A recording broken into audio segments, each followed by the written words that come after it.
Welcome back to Facts and Opinions with Don. I'm Donald January Jr. Thanks for being here. In this 4-ish part series, I'm not quite sure how long it's going to go yet, I'll be talking to you about my spiritual journey and how I came to believe, or should I say, know God. Whether you believe or not right now, if you keep an open mind as you follow this series, I am 100% sure that I will make a pretty convincing case about the existence of a higher power. I have a story to share, and it's way past time for me to do this. I'm a spiritual person, and I feel that this is something that I need to share before I move to the next phase of my life, which I'm starting to see take shape at this very moment. I'll discuss the many different spiritual phases I've gone through in my life in this series. I've been sitting on some of this information for years, and just lately I'm realizing the importance and significance of sharing it. I can assure you that this is going to be interesting. There's a little bit of suspense, some life or death situations, even a little bit of thug life, some anger management issues, turning from religion, going back to religion, studying various religions, even a real deal, in your face supernatural experience. I was a little hesitant to start this series, but now I'm kind of excited. I can only touch on the high points in this video and the ones that will come after. So if there's anything at all that you'd like me to elaborate on, just comment. I think there will be many more videos that come out of this series. And without further ado,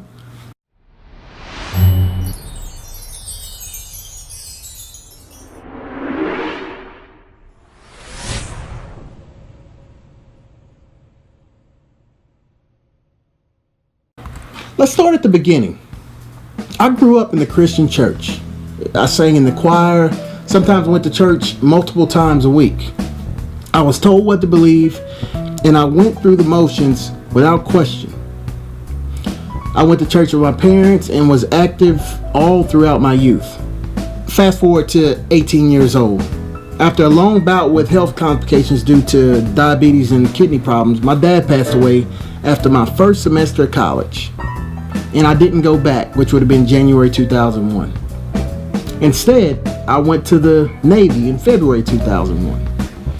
Now, the anger that my dad was gone, my mother was struggling, and I had a high school brother that I was really worried about. It took a toll on me. And all of these things combined with poor choices of lifestyle, being in the military and sometimes being gone for extended periods of time, and all the other stresses of life made me an angry young man with a chip on my shoulder. Lack of anger management skills was an understatement. You've probably heard of people going like 0 to 100. Let me tell you something. I was 0 to 1,000,000,000,000. Sometimes I still sit back and wonder how I had such lack of self-control at that point in my life. I would fight, argue, snap, and I had an all-around bad situation in life. But I had a lot to be upset about, or at least that's how I felt. And it showed at times whenever I didn't get my way. Life was basically hell. But I didn't realize how bad it was because it just was what it was. There was one night when I was 20 years old that I could have easily been killed or beaten pretty badly. You know what? I'm going to tell you that story.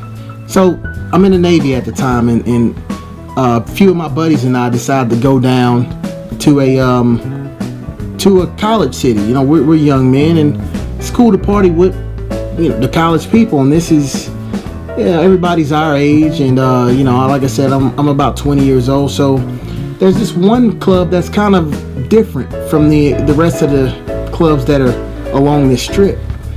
So we're looking at like, man, that's probably our kind of place over there. So we go in. Some things happen, you know, it's 5 of us that go. A couple of my buddies and I, we're sitting over here talking, and there's another one of my buddies. He's kind of around the dance floor, hanging out, doing whatever his thing is. So next thing you know, one of the guys that's standing here with us tells us, man, they're over there fighting. You know a little bit about me and where I am at this point in my life. Without hesitation, I'm headed that way. Another guy that I'm with heads that way. Well, one guy says they're fighting. He disappeared. So it is what it is. You know, some stuff jumped off and it got pretty bad. And, you know, I've always been pretty good at defending myself. And apparently, as I'm looking around, I was with a couple of other guys that were pretty good at it too. You know, we had one guy, he kind of disappeared on us. One guy, he just wasn't built for the environment. He got laid out pretty quick. So as I'm sitting here fighting for my life, let me tell you that fight or flight mode kicked in, and I wasn't going down. And anybody that came at me, they were going to be the ones that were going to be hitting the deck. It goes from arguing with a couple of guys to it being clear that these couple of guys knew everybody in this nightclub. So after it's all over,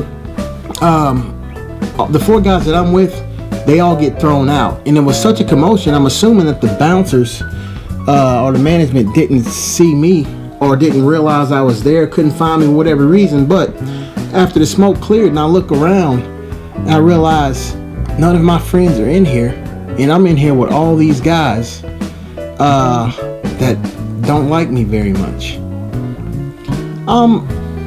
You know, I'm no coward, but I'm also not a fool. There's one entrance coming in, and there's some emergency exits going out. Everybody congregates around that one entrance, so now I have this choice to make. Either I'm gonna go back over there where everybody that I don't know is hanging out, or I'm gonna do the smart thing. I'm just gonna go ahead and slide out this back door, this exit over here. So I crack open the exit, and I hear some guys, man, they're all around their car, and it's probably about 4 or 5 of them in the parking lots right there, and they say, you know what, we gonna kill these tonight. Okay, not gonna go that way.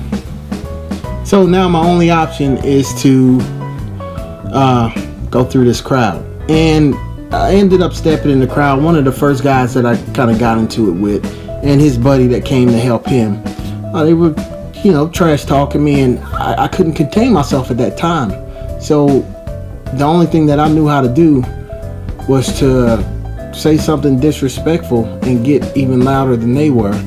It turns from 2 people arguing with me to about 30 people arguing with me, and that's when it's time to zip it and just get out of there, because it's either go this way with this group of gentlemen that's obviously not too fond of me, or deal with some hands. I'll take my chance with the hand. So I zip it, walk on through, and a fist comes out of nowhere, and I had nowhere to go. I'm not gonna run, and I couldn't go the other way. So I'm just gonna dive in the crowd and start swinging on somebody. At that very moment, the bouncer snatched me up, hauled me out of there, threw me out to the street. I actually ended up being okay. Wasn't shot, wasn't beaten badly, but those are the kind of situations that I constantly found myself in. And it was due to my decisions. I was putting myself in these positions.